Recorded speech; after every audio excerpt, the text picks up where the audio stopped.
भारत ने एक मरतबा फिर बलोचिस्तान का अमन तबाह करने के लिए हमला करवा दिया है। पाकिस्तान की सिक्योरिटी फोर्सेस भारत के इस हमले के निशाने पर थी। आपको ये बता दें कि इस हमले के नतीजे में पाकिस्तान के 5 शहरी शहीद और 10 से ज्यादा जख्मी हुए हैं। आपको ये बता दें कि भारत की खुफिया एजेंसी लगातार बलोचिस्तान का अमन तबाह करने के लिए पे दर पे हमले कर रही है। इसके अलावा अफगानिस्तान के अंदर भारत का बहुत सारा असला पहुँचना शुरू हो गया है। ये असला पाकिस्तान की सिक्योरिटी फोर्सेस और पाकिस्तान के मफादात के खिलाफ अफगानी इस्तेमाल करेंगे। नाज़रीन, आज की इस वीडियो में बहुत सारी डेवलपमेंट कश्मीर, चाइना, पाकिस्तान, भारत और अफगानिस्तान को लेकर हाजिर हुआ हूँ। छोटी सी गुजारिश है कि हमारे YouTube चैनल असनार टीवी को सब्सक्राइब कीजिए, घंटी के निशान को दबाइए ताकि लेटेस्ट न्यूज आप तक बर वक्त पहुँचती रहे। नाज़रीन, सबसे पहले आपको अफसोसनाक खबर से आगाह करते हैं कि चमन के इलाके के अंदर पाकिस्तान की सिक्योरिटी फोर्सेस पर हमला हुआ है। ये आईडी से हमला किया गया, जिसके नतीजे में 5 पाकिस्तान के शहरी जहां भाग हुए हैं और 10 से ज्यादा जख्मी बताए जा रहे हैं। जख्मियों को अस्पताल मुंतकिल कर दिया गया है। इलाके को घेरे में लेकर सर्च ऑपरेशन एजेंसियों ने शुरू कर दिया है। नाजरीन, आपको ये बता दें कि भारत लगातार बलोचिस्तान, कश्मीर और सिंध के अंदर मौजूद दहशतगर्द तंजीमों को पैसे देकर पाकिस्तान के अंदरूनी हालात खराब करने में लगा हुआ है। भारत पाकिस्तान के अंदर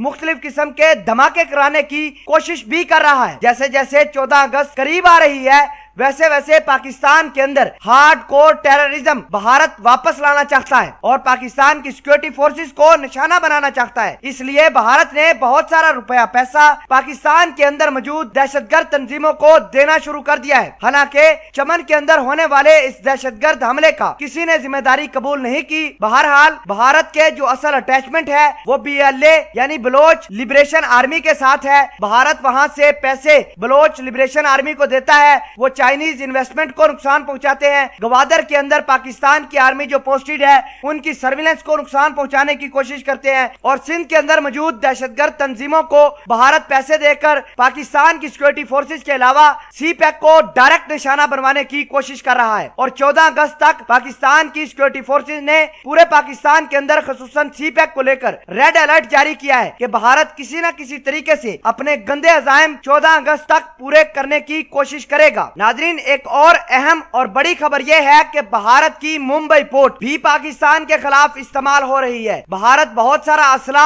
मुंबई पोर्ट के जरिए अफगानिस्तान के अंदर भेजने की नाकाम कोशिश कर रहा है और पाकिस्तान की सिक्योरिटी फोर्सेस ने इस बात का खुलासा किया है कि अफगानिस्तान के अंदर बहुत सारे कंटेनर जिनमें भारत का असला है वो अफगानियों को दिया जा रहा है ताकि अफगानी उन असले को इस्तेमाल करके पाकिस्तान की सिक्योरिटी फोर्सेस, बॉर्डर पर मौजूद पाकिस्तान की पेट्रोलिंग पार्टी और पाकिस्तान के मुख्तलिफ मफादात को निशाना बना सके। आपको ये बता दें कि भारत लगातार अफगानियों को उकसा रहा है कि पाकिस्तान के ऊपर अटैक करो और चाइनीज इन्वेस्टमेंट को निशाना बनाओ। आपको ये बता दें कि इस महीने के शुरुआती दिनों के अंदर भारत ने अफगानिस्तान की मदद से अफगान बॉर्डर के ऊपर एक पाकिस्तान के खिलाफ महाज खोला था, जिसके नतीजे में पाकिस्तान का एक सोल्जर शहीद भी हुआ था। बहरहाल पाकिस्तान की सिक्योरिटी फोर्सेस ने बर वक्त कार्रवाई करके भारत की जो नाकाम अज़ाइम थे अफगानिस्तान के अंदर और अफगानिस्तान के जो लोग भारत के लिए काम कर रहे थे उनको मुंह तोड़ जवाब दिया और पाकिस्तान की सिक्योरिटी फोर्सेस ने अपनी सरहदों को महफूज बनाया। नाजरीन, भारत को यह पता चल चुका है कि कश्मीर एक न एक दिन इनके हाथ से चला जाएगा। आज की बड़ी डेवलपमेंट यह है कि कश्मीर के अंदर पाकिस्तान और चाइना मिलकर रेलवे लाइन भी बना रहे हैं। इसका मतलब यह है कि इंशाल्लाह बॉर्डर के उस पार भी रेलवे लाइन ये जाएगी और भारत से इंशाल्लाह